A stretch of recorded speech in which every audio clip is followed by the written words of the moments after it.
بسم اللہ الرحمن الرحیم۔ محترم ناظرین السلام علیکم۔ یوں تو اہل بیت کے مناقب و فضائل میں احادیث کا ذخیرہ موجود ہے جو مسلمانوں کے لیے سرچشمہ ہدایت اور مشعل راہ ہے، مگر اس ویڈیو میں ہم نبی کریم صلی اللہ علیہ وآلہ وسلم کے گھرانے کے دو پھول اور جگر گوشہ رسول امام حسن و حسین کے بچپن کے حالات و واقعات جانیں گے۔ نیز نبی کریم صلی اللہ علیہ وآلہ وسلم کی امام حسن و حسین سے عقیدت و محبت کے چند واقعات پیش کیے جائیں گے۔ ناظرین محترم، شہید کربلا حضرت سیدنا امام حسین 5 شعبان المعظم سن 4 ہجری کو اس جہان فانی میں تشریف لائے۔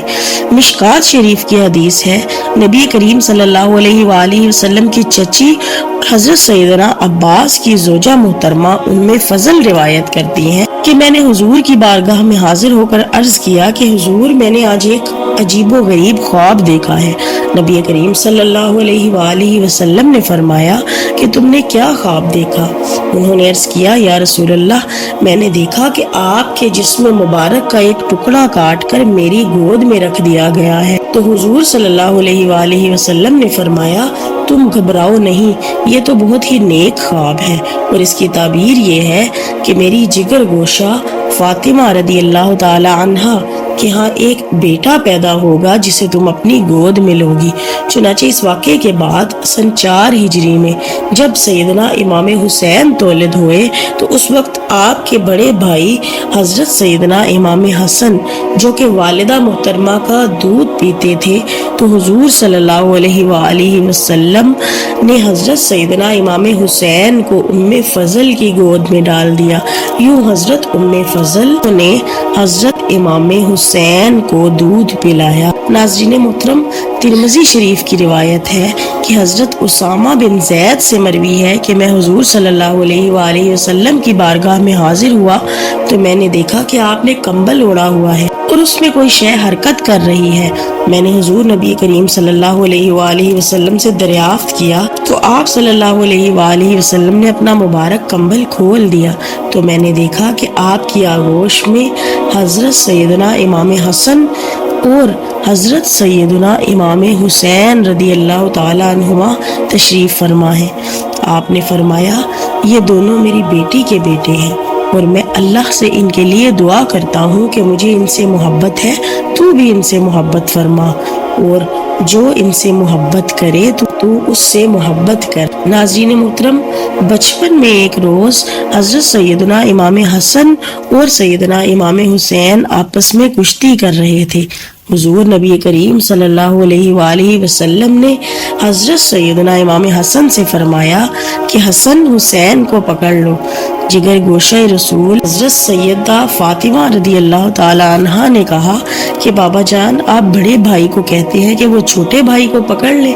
تو حضور نبی کریم صلی اللہ علیہ وآلہ وسلم نے فرمایا کہ جبرائیل علیہ السلام بھی تو حسین سے کہہ رہے ہیں کہ وہ حسن کو پکڑ لے۔ ایک مرتبہ نبی کریم صلی اللہ علیہ وآلہ وسلم چند صحابہ کرام کے ہمراہ ایک گلی سے گزرے تو آپ صلی اللہ علیہ وآلہ وسلم نے چند بچوں کو کھیل کود میں مشغول دیکھا۔ آپ صلی اللہ علیہ وسلم آگے بڑھے اور ایک بچے کو گود میں اٹھا کر پیار کرنے لگے۔ صحابہ کرام نے حیرانگی سے دریافت کیا کہ یا رسول اللہ، ہمارے ماں باپ آپ پر قربان ہوں، آپ نے صرف اسی بچے کو گود میں اٹھا کر پیار کیوں کیا؟ تو آپ صلی اللہ علیہ وآلہ وسلم نے فرمایا، میں نے ایک روز اس بچے کو اپنے جگر گوشہ حسین رضی اللہ تعالی عنہ کے قدموں کی خاک کو اپنی آنکھوں پہ ملتے دیکھا، بس اسی روز سے مجھے اس سے محبت ہو گئی اور میں بروز قیامت اس کی اور اس کے والدین کی شفاعت کروں گا۔ ناظرین محترم، ایک اور نہایت دلچسپ واقعہ پیش نظر ہے کہ ایک دفعہ حسنین کریمین تختی لکھ کر حضور صلی اللہ علیہ وآلہ وسلم کی خدمت میں آئے اور عرض کرنے لگے، نانا جان، دونوں میں سے کس کا خط اچھا ہے؟ حضور صلی اللہ علیہ وآلہ وسلم ان میں سے کسی ایک کی دل شکنی نہیں کرنا چاہتے تھے، چنانچہ خود فیصلہ نہ فرمایا، ان کو حضرت علی کے پاس بھیج دیا کہ وہ فیصلہ کریں۔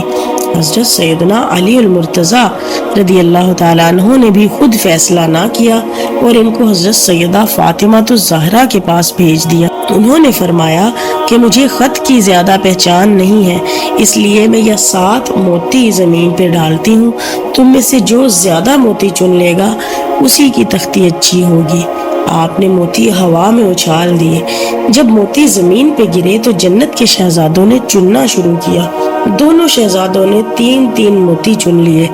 اب دونوں میں سے کوئی ایک 7واں موتی اٹھا سکتا تھا۔ حضرت جبریل امی آئے اور 7واں موتی اٹھا لیا اور اللہ عز و جل کے حکم سے اس کے 2 ٹکڑے کر دیے اور دونوں شہزادوں نے آدھا آدھا اٹھا لیا۔ دونوں شہزادوں میں سے کسی ایک کو بھی شکست کا منہ دیکھنا نہ پڑا۔ نبی کریم صلی اللہ علیہ وآلہ وسلم کو اس کی خبر ہوئی تو آپ دیدہ ہو گئے اور فرمایا، آج اللہ تبارک و تعالیٰ کو ان کی رنجیدگی بھی منظور نہیں، اور ایک وقت ایسا آئے گا کہ دونوں کو آزمائش میں مبتلا کیا جائے گا۔ ناظرین محترم، روایات میں آتا ہے کہ ایک مرتبہ حضور صلی اللہ علیہ وآلہ وسلم کا گزر سیدہ فاطمہ الزہرا رضی اللہ تعالی عنہا کے گھر سے ہوا۔ آپ صلی اللہ علیہ وآلہ وسلم نے حضرت سیدنا امام حسین کے رونے کی آواز سنی تو گھر کے اندر جا کر سیدہ فاطمہ الزہرا سے فرمایا، اے فاطمہ، تمہیں معلوم ہے کہ حسین کے رونے سے میرا دل دکھتا ہے، بس تم اسے رونے نہ دیا کرو۔ محترم ناظرین، حضرت انس سے روایت ہے کہ حضرت سیدنا امام حسین کی شکل مبارک حضور نبی کریم صلی اللہ علیہ وآلہ وسلم سے مشابہ تھی۔ ایک دن حضرت سیدنا ابو بکر صدیق نے حضرت سیدنا امام حسین کو کھیلتے ہوئے دیکھا تو تیزی سے لپک کر ان کو گود میں اٹھا لیا اور پیار کیا اور فرمایا، میرے ماں باپ آپ پر قربان ہوں، آپ علی سے مشابہ نہیں بلکہ حضور صلی اللہ علیہ وآلہ وسلم سے مشابہ ہیں۔